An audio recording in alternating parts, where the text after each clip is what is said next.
Potential 2020 contender Democratic Senator Kirsten Gillibrand tweeting her vision for America. Our future is, says Gillibrand, female, intersectional, powered by our belief in one another, and we're just getting started.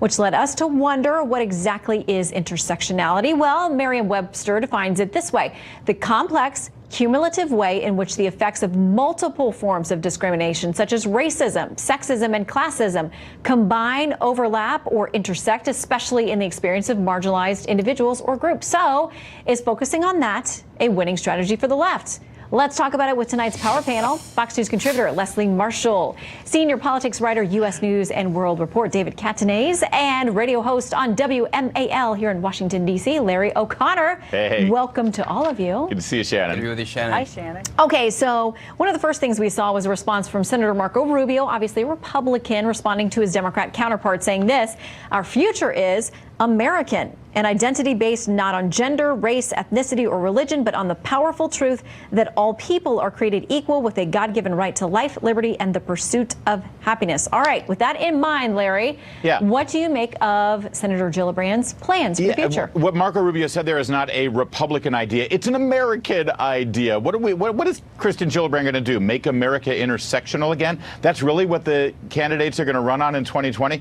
You know, because the Hillary Clinton campaign wasn't enough about identity politics and gender diversity and dividing us.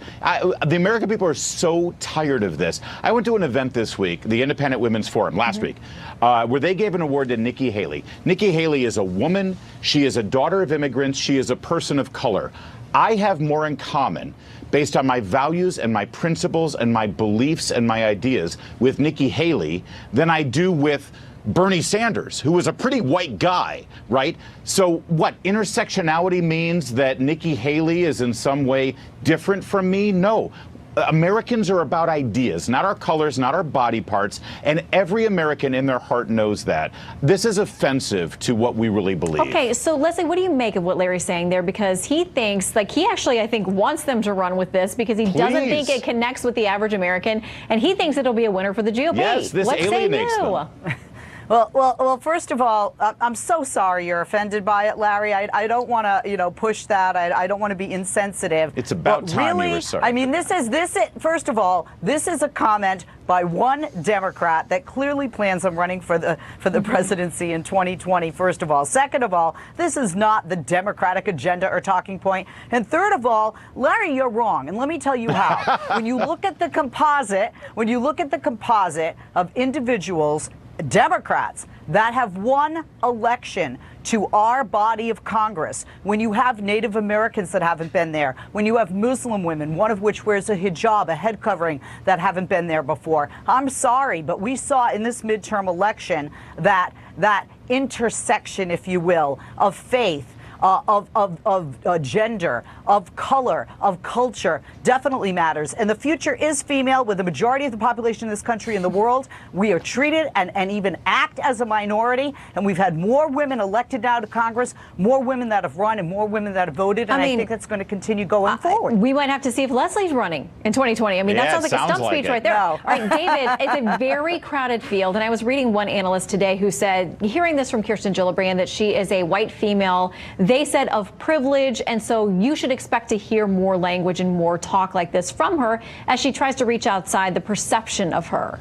Well, look, I think Larry made the very good case of why conservatives don't like intersectionality, but the bottom line is, for Democrats, identity politics are very important, especially if you're going to run in a field of 20 to 30 Democrats, some who are women, some who are African Americans. This is important for their constituencies. When you hear Black Lives Matter, you have Dreamers, you have transgender people. These are all loud, vocal constituencies that are very representatives for slavery. He took a lot of heat in the Democratic primary.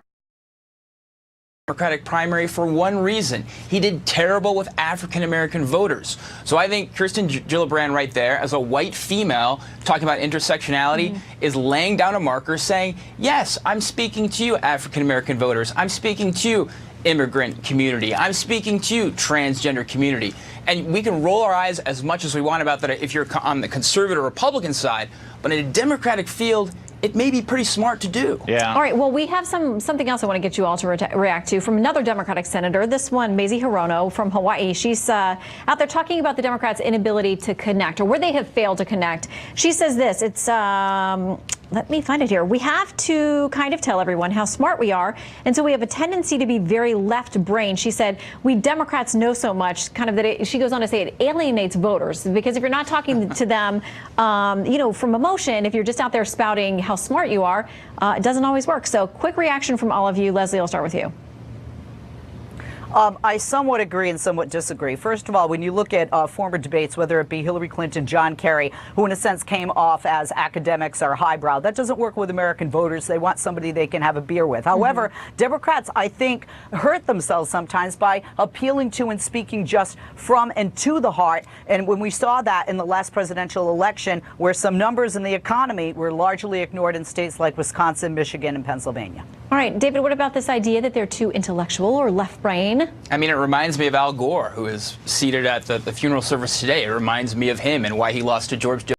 Most people thought he was too wonky. Most people thought maybe he was a smarter guy in the room, but wasn't as relatable. And I do think that matters, especially in races for the presidency. We saw it in 2016 again. Hillary Clinton had a lot more policy knowledge in her head, but she couldn't connect emotionally and viscerally with the voters. And Donald Trump could. And that is more important in our emotional, media-driven politics. Well, and Larry, Leslie has pointed out who didn't talk to people that way. I mean, he was, as she said, kind of the guy you go have with.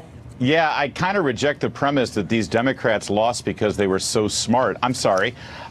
They weren't smart. They just acted like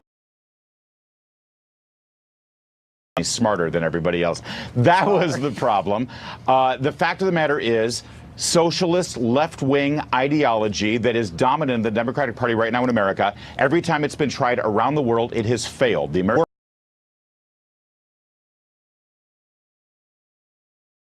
works, and Republicans have policies that work. All right, maybe Larry's running too. I don't know. Larry, David, and running. Leslie. The future is female, Shannon. I want you to run. I don't think the country's ready for that. Thank you all very much. Good to see you. Thanks, Shannon. Good night.